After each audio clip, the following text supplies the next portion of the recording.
Real quick, before we get into the show, I wanted to share a new service called Getita that Ken and I have been using that has made us over $10,000 in Amazon reimbursements.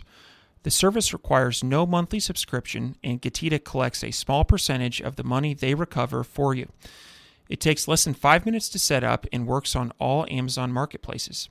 Go to Getita.com, Getida, and enter promo code FTM400. That's FTM for Firing the Man 400 to get your first $400 in reimbursements commission free. How much money does Amazon owe you? Welcome everyone to the Firing the Man podcast, a show for anyone who wants to be their own boss. If you sit in a cubicle every day and know you are capable of more, then join us. This show will help you build a business and grow your passive income streams in just a few short hours per day. And now your hosts, serial entrepreneurs David Schomer and Ken Wilson.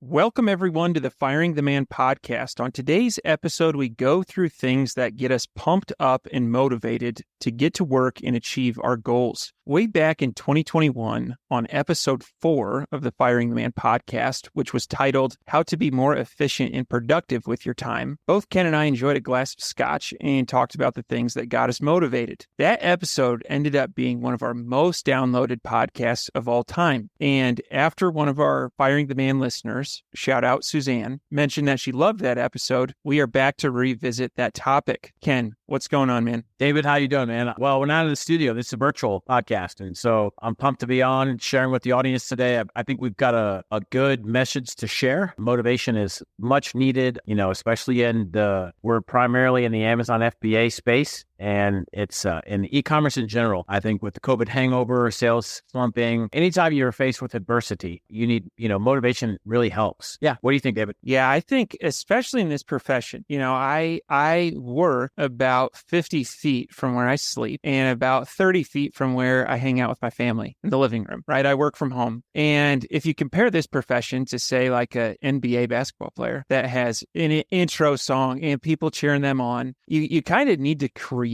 an environment that gets you pumped up and motivated, because you're kind of fighting a faceless enemy, and oftentimes you're by yourself. And so that sense of community that you'd be getting pumped up with isn't occurring. And so there are certainly things through my morning routine that are part of this, getting me in the right frame of mind to get into the office and get to work. And so let's get into it. So anything else you want to add on that before we dive into our list? The only other thing I would say is you made a good point, and I think it's crucial to share with everybody.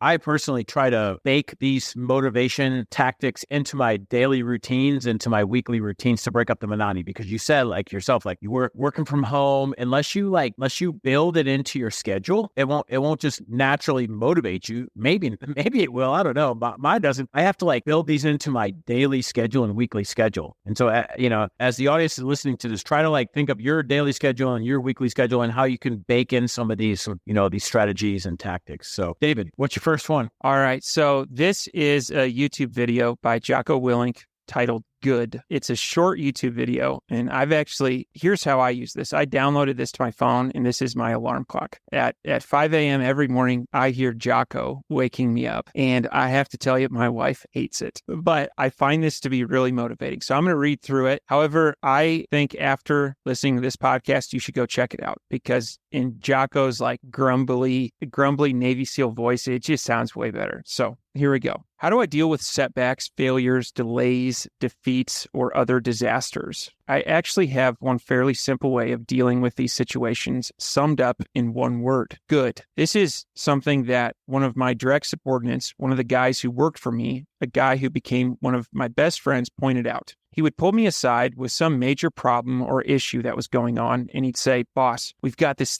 situation, and it's going terribly wrong." I would look at him and say, "Good." And finally, one day, he was telling me about something that was going off the rails, and as soon as he finished explaining it to me, he said, "I already know what you're going to say." And I asked, "What am I going to say?" And he said, "You're going to say, good." He continued, "That's what you always say. When something is wrong or going bad, you just look at me and say, good." And I said, "Well, I mean it, because that is how I operate." So I explained to him that when things are going bad, there's going to be some good that will come out of it. Oh, the mission got canceled? Good. We can focus on another one. Didn't get the new high-speed gear we wanted? Good. We can keep it simple. Didn't get promoted? Good. More time to get better. Didn't get funded? Good. We own more of the company. Didn't get the job you wanted? Good. Go out, gain more experience, and build a better resume. Got injured? Good. Need a break from training. Got tapped out? Good. It's better to tap out in training than tap out on the street. Got beat? Good. We learned. Unexpected problems? Good. We have to figure out a solution. That's it. When things are going bad, don't get all bummed out. Don't get startled. Don't get frustrated. No, just look at the issue and say, good. And so that, I really like that. And I think it definitely applies to business, because undoubtedly there is going to be something that comes up. Like, in Ken, you and I have been really a lot lately dealing with problems. If you let those get you down, it will absolutely crush you and you'll burn out. And so I like this perspective. It's a good way to start my day, and it really gets me pumped up. So Ken, have you heard that? Have you heard that YouTube clip? I have not heard that YouTube clip, but I saw Jocko Willing, his talk live last year at Traffic and Conversion Summit, and he is a monster. Like, he is a wealth of, when he enters the room, like, he takes command.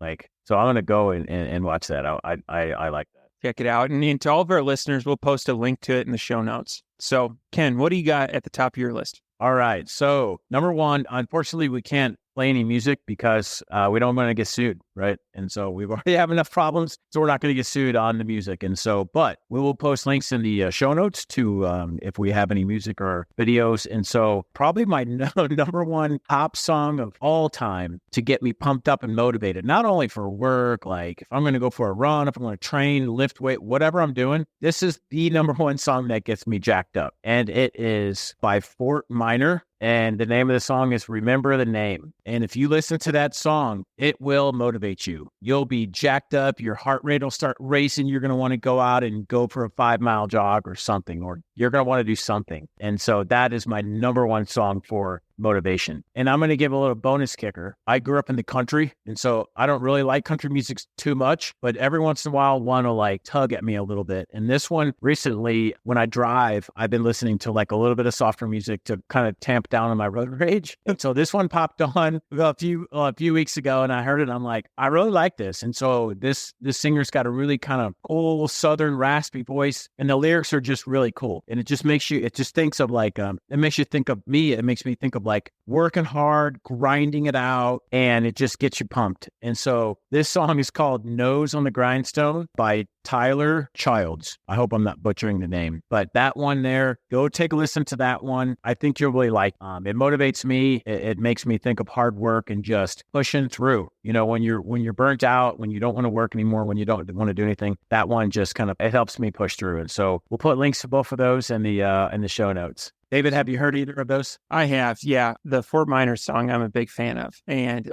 I'll tell you, if you could, and it's really interesting, like what music can do for a person. Like if you were to take the feeling that you get after listening to the Fort Minor song and put it into a pill, everybody would want that pill. It elevates your mood, like it just elevates your day. And so, and kind of like keeping this theme going on music, number 2 on my list is a song by The Script featuring will.i.am called Hall of Fame. I'm a huge fan of this song. There's a line in there. You can go the distance. You can go the mile. You can go straight through hell with a smile. And I love that. I really like that song. And similar to the two that you mentioned, belongs on any like getting pumped up playlist. So if you haven't heard it, check it out. Awesome. I'm going to go with my second one. And so this one here, I've got a couple of examples for this one too. And I think like this one is really, really crucial for not only motivating you, but also helping from burnout, which I think is the same as motivating you, right? And so it's talking about your wins. This is something that I really never started doing until a few years ago. A mentor of mine was like, you know, you need to like, you're grinding every day. You're doing this huge list of tasks. You need to pause and reflect back on wins and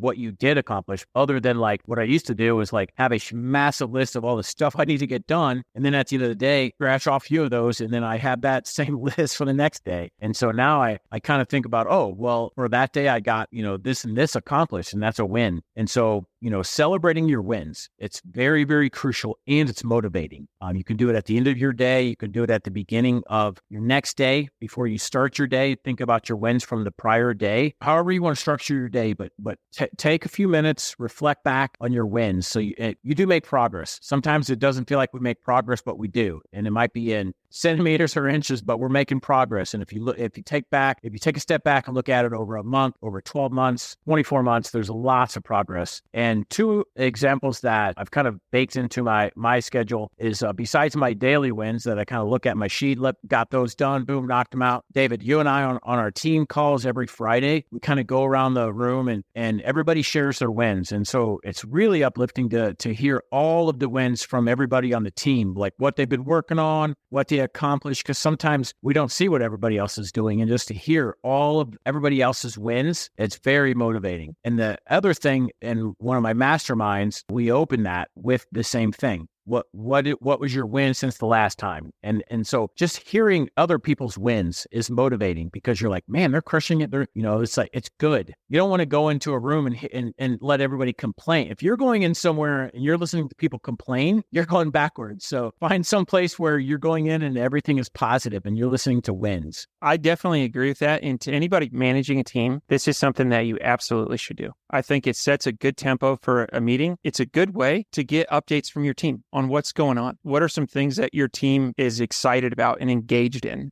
As a business owner, if you can find that, if you can find what your employees really like working on or what gets them excited, you can hopefully find more projects like that. And so I think if you're not doing this, try it out at your next team meeting. And I think it just sets the tone for a great meeting. Yeah, absolutely. David, what's your next one? All right. So this one, I have to tell you, I was on the fence about including this because this is a practice I've done for a while. And anytime I've shared it with somebody, here's some of the responses that I've gotten. You're sick in the head. There's something wrong with you. But this is what gets me motivated. What you're saying is you're going to be vulnerable with us. I'm being vulnerable. All right. Okay. So no, this is no judgment zone. This is just what works for me. So I also want to say that if I'm doing something and somebody says, you can do it, I obviously like that. I would compare that to like an 85 octane gasoline. However, if someone says you cannot do this, it is like rocket fuel. I like that. I like proving people wrong. I don't know why. I find that to be more motivating. And so since 2010, I have kept a list in my phone of whenever somebody says something that is maybe doubtful of my abilities, I put it in my phone and it's called the haters list. And then on my wall in my office, it's the Hall of Fame haters list. It's taped on the back of my door and I'm going to read through these. It's really 5 things that were a little mean that people said to me, but it just gives me motivation. So the first one was from a coworker right before I fired the man. And he didn't say it directly to me. I overheard him say this. And here's the quote: David will never make it. He will be bankrupt in 1 year and come back begging us for his job back. And when I heard that, I stopped and I typed it in my phone and it made it into the Hall of Fame. In fact, it's at the top. So the next one is, this is from 2004. I'm petty, but this one really stuck with me. I can close my eyes and remember right where I was at. And it goes like this: you were born the son of 2 doctors with a silver spoon in your mouth. That is a recipe for a lazy and entitled loser. And that was from a friend's dad. And again, this is rocket fuel for me. I really feed off of this. The next one was from a professor. When I mentioned that I wanted to take the CPA and CFA, they said, why don't you aim for something a little bit more practical? Your odds of achieving that is sub 5%. And let's be honest, you are not very good at taking standardized tests. And they made it into the Hall of Fame. One was recently, this was from 2022. When we were right in the middle of the pandemic and talking about starting our first factory, I had talked to somebody in manufacturing and their response was, accountants do accounting. They don't open factories. Besides, what do you know about manufacturing? And guess what? We not only opened 1, but 2 of those. And then the last one, and this one was from my dad. I'm going to explain this when I am done. When you were in high school, you claimed to study as hard as you could. However, you fell short on your academic goals. If you take this work ethic to college, you will flunk out in your first semester. And so you may hear that and say, what kind of dad would say that to his son? And my response is one that has taken the time to really understand how his kid's brain works. And I think my dad is similar in that if somebody doubts him, he kind of uses that as fuel. And so I think if he would have said, good job, good luck, you can do it, I probably would not have been as motivated as if you continue on this path, you're going to flunk out. I got a 4.0 that semester and my first semester of college, and it worked. It worked. So this is my Hall of Fame for haters, and I find it to be very helpful. So Ken, what do you think of that? Am I sick in the head? No, I totally disagree with whoever said that you're sick in the head. I think that those statements have been very impactful to you and hurtful, and you've used them to motivate you. And so you've turned them from negative into positive to motivate you. And so I do the same thing. Like I have those, I didn't write them down and put them on my door, but I hold them in my head. Like it's like, I think probably a lot of people have those. And for all the haters out there, hey, you're motivating us to do better. And so, I disagree with who said sure messed up in the head. And it's also, you just showed them that they're wrong because you've taken that and you've used it to motivate you. And so I don't think there's anything wrong with that. I think any way you can motivate yourself, I know like Arnold Schwarzenegger from bodybuilding back in those days, he did the same thing. People told him, you don't have genetics, you're not going to do it. You wrote it down and used that. Like I've heard that a lot where people use those to motivate them. So I think it's great. And I think what's good is like you wrote them down and you put them on the door. Like that's front and center, right? Like that's a reminder of, hey, it drives you and pushes you. And so, I think it's great. Yeah. To everybody in my Hall of Fame, thank you. You have given me motivation, so I appreciate it. Ken, what's next on your list? So this next one here this one's very important to me. I kind of like yours where you have some that you're going to be vulnerable. This one here is like, it involves my kids. And so it's pretty important. It's very important to me. And so a lot of times we say, you hear a lot, well, kids are, I want to do something for my kids. I want to work hard. I want to not only provide for them, give them the things that they need, buy them the things that they want, make them happy, make sure they're happy and cared for and everything, right? Providing for your kids is a common like motivator. This one for me like goes a little bit deeper. So my kids, put some perspective, they're a little bit older. They're 16 and 18. And so that's how old my kids are. So now I'm getting to the point where I'm almost through the phase of, hopefully I'm almost through the phase of making them happy and giving them the things they need. Hopefully they're going to be able to do that on their own very soon. And so for me, it's kind of moved into a phase of modeling for them. And what I mean by modeling for them is I saw something, a poster, and it was very, very impactful, probably a year and a half ago. And it showed a picture of a guy. He was in the gym and his son was in the gym, and his son was about 4 years old. And he was kind of standing in the corner and the dad was lifting weights, and it had like a little bubble. And it said the little boy was just sitting there, just kind of, it had a little bubble of him. It had a question mark, and he was watching his dad work out. And the saying is like, it's very tough to sometimes teach kids things. I like sit my kids down all the time and lecture them. Don't stay out late. Don't do just lecture. They're not gonna listen to that. Most times they don't. They're just like, well, okay, I won't do it anymore, Dad, and leave. And they just don't learn from that. But what they do learn from is sitting back and watching what I do and what behaviors I'm modeling. Like I always try to, if we're out in public and we see someone that's like homeless or they need help or something, I'm going to go over to them. What do you, are you hungry? Do you need water? What can we do to help you? My kids see that. And so that's going to be normal for them, modeling behavior for them. Another example is, working hard. Am I going to sleep in the mornings, or am I going to think like I need to get up and work hard? And so my kids, when they're up, when they wake up and they're like, oh shit, Dad's already worked out. He's already in his office working. Like, man, as they get older and get into that mindset, and even now they're going to think like, my dad's doing that, and that's kind of normal, and I need to be doing that. And so for me, modeling behaviors is very motivating. And so, and for my kids to teach them, and not really to provide for them, to teach them and to help them, because lecturing them doesn't work. But when I model behaviors, good behaviors, how I'm treating people, how hard I'm working, am I eating good? Am I exercising? All of the stuff that you want to teach your kids, I've learned that modeling your own behaviors is most of the battle. And to me, that's motivating. That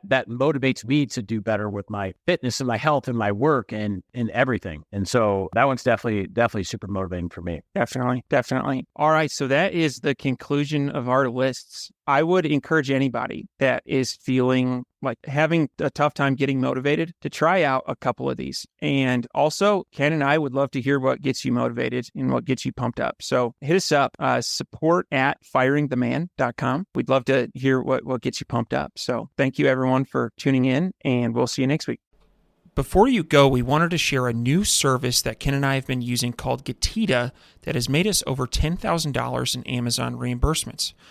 The service requires no monthly subscription, and Getita collects a small percentage of the money they recover for you. It takes less than 5 minutes to set up and works on all Amazon marketplaces. Go to Getita.com, Getida.com, and enter promo code FTM400. That's FTM for Firing the Man 400 to get your first $400 in reimbursements commission free. How much money does Amazon owe you?